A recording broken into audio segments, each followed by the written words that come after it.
Hello student, मैं फैजान महमूद आप सबका हमारे चैनल पर स्वागत करता हूं। बच्चों, आज हम लोग फिर जो है हमारे एक टॉपिक की बात करेंगे जो कि फिजिक्स से रिलेटेड है, applied physics class 12th and diploma के बच्चों के लिए। एंड इस टॉपिक का नाम है बच्चों ध्रुवण यानी कि पोलराइजेशन। ठीक है, पोलराइजेशन कह सकते हैं आप एक फिनोमिना है जो कि लाइट में होता है एंड उस फिनोमिना को हम लोग आज डिस्कस करने वाले हैं। ओके, तो सबसे पहले अगर बात करें कि बच्चों ध्रुवण यानी कि पोलराइजेशन होता क्या है, तो सिंपल सी बात है, जो लाइट होते हैं बच्चों उसमें दो कंपोनेंट्स, दो वेक्टर्स होते हैं। ठीक है, एक इलेक्ट्रिक वेक्टर होता है, ठीक है, और एक मैग्नेटिक वेक्टर होता है। ठीक है, और उसमें वाइब्रेशंस होते हैं। जो हमारी लाइट होती है उसमें प्लेन ऑफ वाइब्रेशंस होते हैं, यानी हर तरफ चारों तरफ एक वाइब्रेशन होता है कुछ इस तरीके का, जिसको डोनेट करते हैं इस तरीके से। ठीक है, जैसे कि आप फिगर में यहाँ पे देख सकते हैं। ठीक है, जब इस लाइट को हम लोग किसी टूरमलाइन क्रिस्टल, ठीक है, या निकोल प्रिज्म, ठीक है, इन तरह की चीजों से जब गुजारते हैं तो लाइट हमारी क्या हो जाती है, प्लोराइज हो जाती है। एक्चुअली बच्चों देखिए, कोई भी अनप्लोराइज लाइट जो होती है उसमें सारे कंपोनेंट्स होते हैं, यानी सारी वाइब्रेशन के कंपोनेंट्स होते हैं, सारे वाइब्रेशंस होते हैं। लेकिन जब भी वो किसी, कह सकते हैं आप, चाहे शीशे से ही क्यों ना पास हो या किसी भी चीज से जब पास होती है तो उसमें कुछ वाइब्रेशंस क्या हो जाते हैं, कम हो जाते हैं। तो उन लाइट्स को हम लोग बोलते हैं प्लोराइज लाइट, यानी कि जब उसमें जो वाइब्रेशन जो एक्चुअल में होते हैं उससे कम जाते हैं, उसको हम लोग बोलते हैं प्लोराइजेशन। तो क्या होता है जब अनपोलराइज्ड लाइट किसी, कह सकते हैं आप, टूरमलाइन क्रिस्टल या निकोल प्रिज्म के एक ट्रांसमिशन एक्सिस के पैरेलल जब गिरती है तो जो उसके ट्रांसमिशन एक्सिस के पैरेलल वाइब्रेशंस होते हैं सिर्फ वही बचते हैं, बाकी वाइब्रेशंस क्या हो जाते हैं, खत्म हो जाते हैं। ठीक है, जैसे जाहिर सी बात है, यहाँ पर देखिए ये एक वेक्टर कंपोनेंट था वाइब्रेशंस का, ये था, ठीक है, वाइब्रेशन का कंपोनेंट ये था, लेकिन ये सब खत्म हो गए, सिर्फ कौन से बचे, जो ट्रांसमिशन एक्सिस के पैरेलल थे, बाकी सब वाइब्रेशंस क्या हो गए, खत्म हो गए। तो ऐसी लाइट को हम लोग बोलते हैं पोलराइज्ड लाइट, और इसको हम लोग एनालाइजर के थ्रू, जिससे हम लोग पोलराइज किया उसको बोलते हैं पोलराइजर। ठीक है, पोलराइजर, ठीक है, ध्रुवक, हिंदी में बोले तो ध्रुवक, और जिससे हम लोग एनालाइज करते हैं उसको बोलते हैं एनालाइजर। ठीक है, जिसको हिंदी में बोलते हैं विश्लेषक। ठीक है, विश्लेषक, और आंख से हम लोग इसको ऑब्जर्व कर सकते हैं। अब हमारी आंखें जो है तो देख तो नहीं सकती, बट हम लोग किसी चीज से एनालाइज करके पहचान कर सकते हैं कि लाइट प्लोराइज है या नहीं है। अब जैसे मान लीजिए जो हमारा एनालाइजर है इसको हम लोग कुछ इस तरीके से रख लें, ठीक है, इस तरीके से रख लें, तो जो यहाँ पे इंटेंसिटी आएगी वो जीरो हो जाएगा, तब आई की वैल्यू इंटेंसिटी जो हमारी जाएगी जीरो हो जाएगी, तो हमको पता चल जाएगा कि लाइट हमारी प्लोराइज है या नहीं। ठीक है, चलिए किसी और, तो एक और टॉपिक के बारे में बात करते हैं। सबसे पहला टॉपिक जो बच्चों बात करने वाले वो क्या है, कंपन तल क्या होता है। ठीक है, प्लेन ऑफ वाइब्रेशन। तो देखिए, जैसा कि जाहिर सी बात है, समतल ध्रुवित प्रकाश वह प्रकाश है। चलिए हम आपको थोड़ा सा समतल ध्रुवित प्रकाश के बारे में बता देते हैं। ठीक है, ये जो लाइट है इसी को बोलते हैं हम लोग, यहाँ जो हो रहा है समतल ध्रुवित प्रकाश। अब देखिए, ये देखिए, दो तरीके से प्लोराइज हो सकता है, एक इस तरीके से अगर वाइब्रेशन उसमें बचे, ठीक है, और एक कुछ इस तरीके का वाइब्रेशन बचे। अब ये वाइब्रेशन कहाँ है, तो ये वाइब्रेशन बच्चों कुछ इस तरीके से कहा है, यानी कि स्क्रीन के परपेंडिकुलर है। ठीक है, ये इसके लंबाई में है, इसके परपेंडिकुलर है। तो आप कह सकते हैं, आप पेन को, अपने पेंसिल को कॉपी के ऊपर एक परपेंडिकुलर रखिए नोक के सहारे, तो जो आएगा डायरेक्शन उसी डायरेक्शन की बात हो रही है। ठीक है, तो दो तरीके से वाइब्रेशन होता है। तो देखिए किसकी बात की जा रही है यहाँ पर, समतल ध्रुवित प्रकाश वह प्रकाश जिसमें प्रकाश के कंपन, यानी वैद्युत वेक्टर के कंपन एक विशेष तल, एक प्लेन में ही सीमित होते हैं। ठीक है, ये हो गया आपका ध्रुवित। अब समतल ध्रुवित प्रकाश वह तल जिसमें वैद्युत वेक्टर के कंपन की दिशा तथा प्रकाश के संचरण दोनों ही स्थित हो, कंपन तल कहलाता है। जैसे देखिए ए बी सी डी की बात देखिए, कंपन कहाँ हो रहा है, यानी वाइब्रेशन कहाँ हो रहा है, वो ऐसे से हो रहा है, और प्रकाश जा कहाँ रहा है, दिशा किधर है, वो इस डायरेक्शन में, दोनों क्या है, एक ही तल में है, तो वो क्या हो गए हमारे कंपन तल, plane of vibration, POV, plane of vibration. ध्रुवण तल किसे कहते हैं, कंपन तल के लंबवत वह तल जिसमें प्रकाश के चलने की दिशा स्थित हो, ध्रुवण तल कहलाता है। ध्रुवण तल में कोई कंपन ना हो, ऐसा तल जिसमें कोई कंपन ना हो और प्रकाश जो है वो संचरण कर रहा हो। ठीक है, यानी आप कह सकते हैं कंपन तल के परपेंडिकुलर जो होगा वो क्या होगा हमारा, प्लेन ऑफ पोलराइजेशन, यानी प्लेन ऑफ पोलराइजेशन, पीओपी। तो पीओवी, पीओपी। ठीक है, प्लेन ऑफ वाइब्रेशन क्या होगा, तो ये जिसमें क्या हो रहा है, वाइब्रेशन हो रहे हैं। ठीक है, चलिए अब एक और टॉपिक हम लोग जो है नेक्स्ट टॉपिक पे चलते हैं। नेक्स्ट टॉपिक अगर हम लोग बात करें बच्चों, क्या है, समतल ध्रुवित प्रकाश को उत्पन्न करना। कैसे आप उत्पन्न कर सकते हैं प्लेन पोलराइज्ड लाइट। देखिए बच्चों, सबसे इंपॉर्टेंट जो मेथड है वो यही है, परावर्तन के द्वारा, बहुत इंपॉर्टेंट मेथड है एंड एग्जाम में अक्सर ये आता है, तो इसको जरूर आप लोग लर्न करें। Bye reflection. कैसे करेंगे? देखिए, ध्रुवित प्रकाश को उत्पन्न करने की सबसे सरल विधि है परावर्तन द्वारा। परावर्तन मतलब कि रिफ्लेक्शन के द्वारा, ठीक है, रिफ्लेक्शन के द्वारा। फ्रांसीसी इंजीनियर मैलस ने 1808 में ज्ञात किया कि प्रकाश के सामान्य किरण किसी पारदर्शी माध्यम से परिवर्तित होने पर आंशिक रूप से यानी पार्शियली समतल ध्रुवित हो जाती है। ध्रुवण का स्तर यानी डिग्री ऑफ पोलराइजेशन आपतन कोण बढ़ाने पर तथा आपतन कोण के एक विशेष मान IP पर परावर्तित तरंग पूर्णतः ध्रुवित हो जाता है। यानी उन्होंने क्या देखा कि जैसे मान लीजिए जो प्रकाश आ रहा है उसके एंगल को, आपतित एंगल को बार बार चेंज कर जाता है, तो एक ऐसा एंगल हमको मिलेगा जब लाइट हमारी क्या हो जाएगी, पूरी यानी प्योर पोलराइज्ड हो जाएगी, ठीक है। ऐसे क्या हो रही थी, पार्शियली हो रही थी, लेकिन एक ऐसे एंगल पे जिसपे लाइट क्या हो जाए, पूरी तरह से पोलराइज्ड हो जाए, ठीक है। तो ऐसे एंगल को plane of angle of polarisation बोलते हैं। यह कोण उस माध्यम के लिए ध्रुवण कोण यानी पोलराइजिंग एंगल कहलाता है, जिसकी सतह पर परावर्तन हो रहा है, ठीक है। यहाँ पर देखिए इसकी बात हो रही है। अतः पूर्ण ध्रुवण में केवल एक वर्णीय प्रकाश यानी एक मोनोक्रोमेटिक लाइट को प्राप्त किया जा सकता है, ठीक है। फिगर में देखिए समान प्रकाश AB, देखिए इसकी बात हो रही है, A और B, ठीक है। वायु में रखे अपवर्तनांक n वाले माध्यम की सतह XY पर आपतित होती है। देखिए ये XY वाला, ये सतह X और ये Y पर, ये AB क्या हो रहा है, आपतित हो रहा है। कितने एंगल पे, IP पर, ठीक है। आपतन कोण IP तथा पूर्णतः ध्रुवित प्रकाश परावर्तित किरण BC दिशा में प्राप्त होता है। देखिए ये तरह से पूरा ध्रुवित, और ये क्या हो गया, अध्रुवित, ठीक है, प्राप्त होता है। समतल ध्रुवित प्रकाश में कंपन पेज के तल के लंबवत होते हैं। BD दिशा में जाने वाला अपरिवर्तित रिफ्लेक्टेड प्रकाश है या अध्रुवित यानी अनपोलराइज्ड रहता है। ये अनपोलराइज्ड रहता है, लेकिन ये जो जा रहा है ये क्या हो गया, पूरी तरीके से ध्रुवित हो जाता है, ठीक है। क्या हो गया, पूरी तरीके से ध्रुवित प्रकाश हो गया। और इन दोनों के बीच एंगल कितना है, 90 डिग्री है। चलिए अब हम लोग बच्चों एक बहुत इंपॉर्टेंट टॉपिक के बारे में बात करने वाले हैं, जिसका नाम है ब्रूस्टर का नियम, ठीक है। ब्रूस्टर का नियम, ब्रूस्टर्स लॉ। ब्रूस्टर ने बताया कि परावर्तित प्रकाश में ध्रुवित प्रकाश की मात्रा आपतन कोण पर निर्भर करती है। यानी जो ये परावर्तित प्रकाश यानी रिफ्लेक्शन के बाद, जो यहाँ से टकराने के बाद ये जो लाइट आ रहा है यहाँ पे प्रकाश, ये जो ध्रुवण हो रहा है इसका किस पर डिपेंड करता है, ये जो आ रहा है इसके आपतित प्रकाश के एंगल पर निर्भर करता है, ठीक है, आपतन कोण पर निर्भर करता है। तथा एक विशेष कोण IP के लिए परावर्तित प्रकाश पूरी तरीके से क्या हो जा रहा है, ध्रुवित होता है तथा इसके कंपन आपतन तल के लंबवत होते हैं। आपतन तल के क्या होंगे, लंबवत। जैसे ये तल है, इस तल के हमेशा कंपन क्या होगा, लंबवत होगा, ठीक है, इसकी बात हो रही है। यह पारदर्शक माध्यम अपवर्तनांक n है और ध्रुवण कोण IP है। तो ब्रूस्टर ने क्या बताया कि n बराबर tan IP, यही ब्रूस्टर ने नियम किया, ठीक है। अब इस नियम को चलिए प्रूव करते हैं। ब्रूस्टर का यह नियम निष्कर्ष निकालता है कि जब प्रकाश किसी माध्यम पर ध्रुवण कोण पर आपतित होता है, तब आपतित और परावर्तित किरणें BD और BC परस्पर लंबवत होती हैं, यह सिद्ध किया जाता है। अब आपको प्रूव करना है कि जब यहाँ प्रकाश ऐसे आया तो ये क्या हो रही है, रिफ्लेक्ट हो रही है, और ये क्या हो रही है, रिफ्लेक्ट हो रही है, ठीक है। ये दोनों ही आपस में क्या होंगी, 90 डिग्री होंगी। इसको प्रूव करना है। चलिए देखते हैं। परावर्तन कोण R है, तब स्नेल के नियम से n बराबर sin IP upon sin R, ठीक है। ये समीकरण नंबर 1 हो गया। फिगर से, इस वाले फिगर से बात हो रही है, यहाँ पे इस फिगर की बात हो रही है, ठीक है बच्चों, इस वाले फिगर की बात, इसकी बात हो रही है। तो यहाँ पर लगाया गया स्नेल्स का लॉ, तो sin IP upon sin R यहाँ पर लगा, ठीक है। चलिए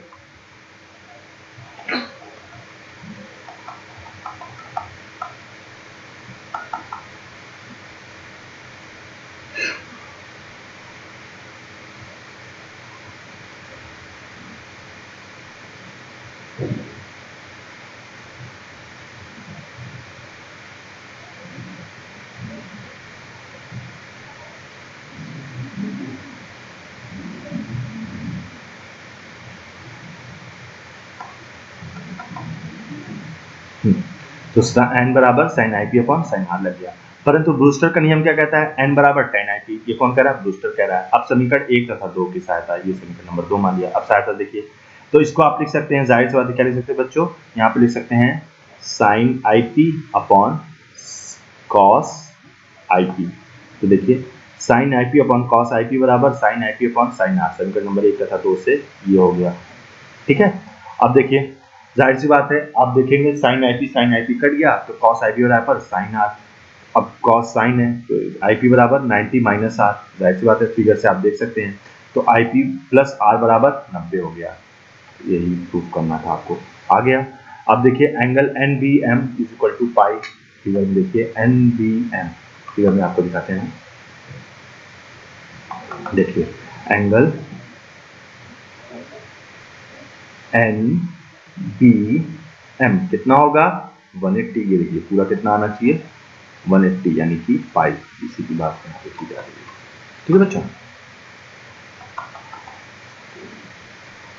कितना होना चाहिए पाई होना चाहिए, तो I P plus C B D plus R बराबर पाई, सी बी डी बराबर pi minus I P plus R, और pi by two, pi minus किसके बराबर पाई बाई टू, तो कितना आ जाएगा पाई बाई टू, यानी दोनों का कितना होगा। अब देखिए कांच के लिए ध्रुवण कोण कितना होता है 57 डिग्री, ये याद रखिएगा कि फॉर ग्लास आई पी की वैल्यू कितनी होती है हमेशा 57 डिग्री होती है।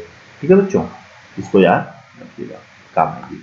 चलिए अब नेक्स्ट टॉपिक हम लोग बात करें बच्चों, तो नेक्स्ट टॉपिक है हमारा मेलस का नियम। ये नियम क्या कहता है, इस नियम के अनुसार जब पूर्णतः समतल ध्रुवित प्रकाश किसी विश्लेषक यानी एनालाइजर पर आपतित होता है, तब निर्गत प्रकाश की तीव्रता विश्लेषक के संचरण तल तथा ध्रुवक के संचरण तल के मध्य कोण ज्या के वर्ग के अनुक्रमानुपाती होती है। ठीक है, ये कहा गया है, देखिए जब कोई भी प्रकाश एनालाइजर पर आपतित होता है, ठीक है, पहले क्या होगा एक पोलराइजर होगा, फिर क्या होगा एक एनालाइजर होगा, इसी की बात कर रहे हैं। तो पोलराइजर और एनालाइजर, तो एनालाइजर पर आपतित होता है तो निर्गत प्रकाश यानी जो यहाँ आ रहा है, ठीक है, आई प्रकाश की तीव्रता विश्लेषक के संचरण तल यानी कि इसकी बात हो रही है, ठीक है, इस एनालाइजर के तथा ध्रुवक के संचरण तल के मध्य की कोण, यानी इन दोनों का जो कोण है एंगल है, ठीक है, इसके और इसके बीच का जो एंगल है, ठीक है, उसके कोज्या के वर्ग के समानुपाती होता है। यानी यहाँ पर जो आई नॉट था, ठीक है, या आई जो है हमारा यहाँ पर जो निर्गत प्रकाश की तीव्रता है वो इन दोनों के ए के और पी के बीच का जो कोण है उसके कॉस स्क्वायर थीटा के डायरेक्टली प्रोपोर्शनल होता है। अब देखिए ध्रुवक तल तथा विश्लेषक तल के मध्य कोण थीटा है, मान लिया, ठीक है, हमने मान लिया कितना कोण है थीटा है। देखिए ये मान लिया आपका एनालाइजर है और ठीक है ध्रुवक तल हो गया और ये क्या हो गया पोलराइजर है, ठीक है, ये आपका हो गया एनालाइजर।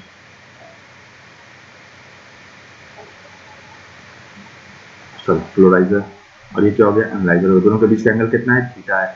तो जाहिर सी बात है ए है, इसको अगर आप तोड़ेंगे दो कंपोनेंट्स में तो ए कॉस थीटा ये वाला हो जाएगा और ये ए साइन थीटा हो जाएगा। अब देखिए दो कंपोनेंट में डिवाइड कर लिया हमने ध्रुवक तल को। अब देखिए ए कॉस थीटा संचरण तल के अनुदिश होगा, जाहिर सी बात है, और ये साइन थीटा संचरण तल के विश्लेषक के लंबवत होगा, क्योंकि तो ये जाहिर बात है परपेंडिकुलर कंपोनेंट्स होंगे और ये हॉरिजॉन्टल कंपोनेंट्स होंगे। अवशोषण के कारण प्रकाश की कोई हानि नहीं होती, तब विश्लेषक पर गुजरने पर क्या होगा I बराबर ए कॉस स्क्वायर थीटा जाएगा, ए स्क्वायर कॉस स्क्वायर थीटा, और ए स्क्वायर जाहिर सी बात है आई नॉट के बराबर होगा, तो आई बराबर आई नॉट कॉस स्क्वायर थीटा, और आपने देखा कि आई डायरेक्टली प्रोपोर्शनल है कॉस स्क्वायर थीटा के। यही किसका नियम है मेलस का नियम है, इसी को आपको बच्चों प्रूव करना है, बहुत इंपॉर्टेंट रहता है ये, इसको जरूर पढ़िएगा आपके एग्जाम के पॉइंट ऑफ व्यू से बहुत इंपॉर्टेंट है। ठीक है, इसी कुछ कंडीशन भी होती है बच्चों, आइए उनको भी देख लेते हैं हम लोग। नंबर 1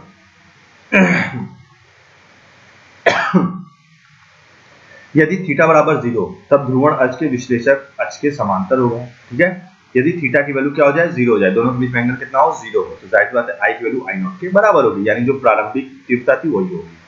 ठीक है, यदि कितना हो 90 डिग्री, यानी दोनों एक दूसरे से कितने पे हो परपेंडिकुलर डिग्री पे हो, तो आई की वैल्यू 0 यानी तीव्रता 0 हो जाएगी। मैंने आपको पहले बताया था कि अगर पोलराइजर इस तरह से रखा हो और एनालाइजर इस तरीके से रखा हो, दोनों के एक्सिस एक दूसरे के 90 डिग्री में हो, तो जाहिर सी बात है इसकी वैल्यू आएगी आई की। ठीक है, और दोनों का अगर एंगल क्या हो जाए थीटा हो, तो वैल्यू कुछ ना कुछ होगी, उससे थोड़ा कम मिल सकती है। जब ध्रुवक आध्रुवित प्रकाश आपतित होता है तो ध्रुवक से निर्गत प्रकाश की तीव्रता आपतित प्रकाश की तीव्रता की आधी होती है, इसे सिद्ध करना है। ठीक है, बहुत इंपॉर्टेंट चीज है। क्या कहा गया है, जब किसी ध्रुवक पर अध्रुवित प्रकाश आपतित होता है तब ध्रुवक से निर्गत प्रकाश की तीव्रता आपतित प्रकाश की तीव्रता की आधी होती है। तो आई बराबर आई कॉस स्क्वायर थीटा, ये आपको पता है। निर्गत प्रकाश की तीव्रता का औसतन मान हम लोग को निकालना है, तो I average is equal to 1/2 pi 0 to 2 pi I d theta, इसको मान लिया हम लोगों ने, तो फिर माना गया है। ठीक है, अब करके हम लोग देखते हैं, जब इसको आप करेंगे यहाँ पे आई की वैल्यू रखिए I naught cos square theta d theta, इसको क्या करना है हम लोग समाकलन कर दें यानी इंटीग्रेट कर दें। जब इसको इंटीग्रेट करेंगे तो 1 plus cos 2 theta upon 2 D theta, इस कॉस स्क्वायर थीटा को हम लोगों ने 2 थीटा के फॉर्मूला में तोड़ लिया। ठीक है, क्यों? क्योंकि cos 2 थीटा बराबर आपको फॉर्मूला पता होगा 2 cos स्क्वायर थीटा माइनस 1, इसी की वैल्यू यहाँ रखी गई है। ठीक है, चल अब देखिए इसकी वैल्यू रखा गया, जब इसको इंटीग्रेट किया गया तो क्या आया, साइन 2 थीटा प्लस थीटा, इनकी वैल्यू रखा जाए 2 पाई की, तो वैल्यू कितनी आ जाएगी आई नॉट अपॉन, क्योंकि 2 से 2 यहाँ पर क्या हो जाएगा, कैंसिल हो जाएगा, जब वैल्यू 0 रखेंगे 0 आएगा। तो ये वैल्यू हो गई, यानी आई जो है वो आई नॉट का क्या हो गया, आधा हो गया। यही बच्चों को प्रूव करना था, ये भी एग्जाम में आ सकता है, बहुत इंपॉर्टेंट है। तो आपको यही नंबर 3 से स्टार्ट करना है एंड यहाँ तक करके खत्म कर देना है। ठीक है, ये बहुत इंपॉर्टेंट चीज है। चलिए अब नेक्स्ट चीज की बात करते हैं बच्चों। नेक्स्ट हमारा बहुत इंपॉर्टेंट टॉपिक है जिसका नाम है फ्लोराइड्स। फ्लोराइड्स क्या होता है बच्चों? तो सिंपल सी बात है, एक ऐसी कह सकते हैं एरिया, एक ऐसा शीशा जिससे हम लोग अध्रुवित प्रकाश को ध्रुवित में बदल सके। तो फ्लोराइड द्वारा एक बड़े क्षेत्र में समतल ध्रुवित प्रकाश की सरलता से उत्पन्न किया जा सकता है। ये क्रिस्टलाइन ध्रुवक पदार्थ से बनी पतली बड़े आकार की फिल्म होती है। इन्हें दो कांच की प्लेटों के मध्य रखा जाता है। दो कांच की प्लेटें होती हैं, देखिए इस तरह से कांच की प्लेट, इसके बीच में आपने क्या रख दिया, फ्लोराइड रख दिया, और दूसरी कांच की प्लेट, दोनों के बीच। ठीक है, फिल्म को तैयार करने में कुनैन यानी आयोडोसल्फेट का कुनैन के क्रिस्टलों का उपयोग किया जाता है। इन्हें हर्पेथाइट कहते हैं। ये क्रिस्टल अस्थायी यानी अनस्टेबल होते हैं, अतः इन्हें इनके मूल रूप में प्रयोग नहीं किया जा सकता। फिल्म बनाने के लिए हर्पेथाइट क्रिस्टल को एक विशेष प्रक्रिया द्वारा नाइट्रोसेलुलोज की एक पतली शीट पर फैला दिया जाता है। इनकी प्रकाशिक अक्ष के समांतर है। ठीक है, इस तरह से ये क्रिस्टल उच्च डाइकोरिक होते हैं और द्विअपवर्तित यानी डबल रिफ्रैक्शन किरणों में से एक को पूर्णतः अवशोषित कर लेते हैं। ठीक है, अगर डबल रिफ्रैक्शन हुआ तो एक को पूर्णतः अवशोषित कर लेंगे। फ्लोराइड द्वारा फिल्मों में एक फ्लोराइड पर आपतित होता है, केवल घटक संचरित होते हैं, केवल वे घटक संचरित होते हैं। ठीक है, जिसपे आपतित हो रहा है। वैद्युत वेक्टर ध्रुवण की दिशा अर्थात संचरण तल के समांतर हो इन कंपनों को अवशोषित कर लेती है। जो दिशा लंबवत होती है उसे फ्लोराइड निर्गत प्रकाश से क्या होता है, जो इसके समांतर होता है उसको क्या कर लेता है, ये अवशोषित कर लेता है, जो इसके लंबवत होता है उसको पास कर देता है। ठीक है, देखिए इस तरह से कुछ चीजों के बारे में इसमें क्या कर दिया गया है यहाँ पर। ठीक है, समांतर और क्रॉसिंग इस तरीके से बताया गया है। तो समांतर में क्या होगा, जब दोनों लाइन एक दूसरे के समांतर होंगे दोनों, और एक समांतर होगा और एक जब इस तरह से क्रॉस होगा, ये क्रॉस वाला होता है। ठीक है, ये दोनों फ्लोराइड के बारे में। अब बच्चों हम लोग बात कर लेते हैं फ्लोराइड के उपयोग के बारे में। धूप के चश्मे में आपको पता होगा फ्लोराइड धूप के चश्मे में यूज होता है, जिससे हमको आँख को चमक ना लगे। ऑटोमोबाइल के विंडशील्ड में यानी गाड़ियों के वगैरह में, प्लेन वगैरह के जो विंडशील्ड होते हैं जहाँ अंदर ज़्यादा धूप ना है, तो इस तरह का आप ड्राइवर की आँखों को रोशनी ना पड़े, इसलिए रखा जाता है। दूसरा हम लोग देख लेते हैं खिड़की के शीशों में। ठीक है, और 3 विमीय चलचित्रों में यानी 3D फिगर्स में इसका उपयोग किया जाता है। ठीक है, फोटोग्राफी में, फिल्टर्स में, धातुओं में भी इसका उपयोग हम लोग करते हैं। ओके,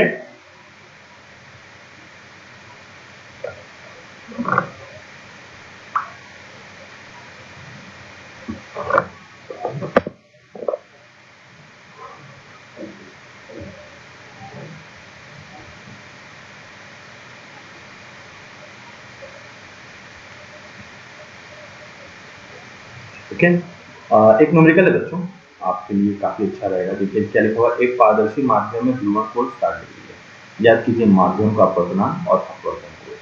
तो ध्रुवण कोण दिया हुआ है यानी आईपी का मान दिया हुआ है कितना, 60 डिग्री, और आपके अपवर्तनांक कितना। तो आप जानते हैं, क्या जानते हैं आप, कि n बराबर tan IP, तो tan 60 हो गया, वैल्यू भी है 1.72। फिर क्या पूछा है हमसे, अपवर्तन कोण पूछा है। ठीक है, अपवर्तन कोण का मान पूछा है। क्योंकि परावर्तित प्रकाश समतल ध्रुवित है, अतः आपतन कोण ही ध्रुवण कोण है। हम जानते हैं यदि ध्रुवण कोण IP है, अपवर्तन कोण R है। ठीक है, अपवर्तन कोण R हो, तो IP प्लस R वर्ग 90, जाहिर सी बात है 90 में 60 सब्ट्रैक्ट करके कितना देगा, 5 डिग्री। ठीक है, ये उनका आंसर, आसान सा न्यूमेरिकल था। आपने इसको न्यूमेरिकल भी सॉल्व करके देख लिया, आपको टॉपिक भी समझा दिया गया। अगर आपको मान लीजिए कहीं कुछ प्रॉब्लम आ रही हुई बच्चों, तो कमेंट्स करके हमको जरूर बताएं। ठीक है, कमेंट्स करें, आपका कमेंट्स हमारे लिए बहुत इंपॉर्टेंट है बच्चों। एंड अगर वीडियो आपको पसंद आया हो तो इसको लाइक करें, चैनल को सब्सक्राइब करें। ठीक है, एंड कमेंट करना ना भूलें। Thank you so much, have a nice day बच्चों, टेक केयर।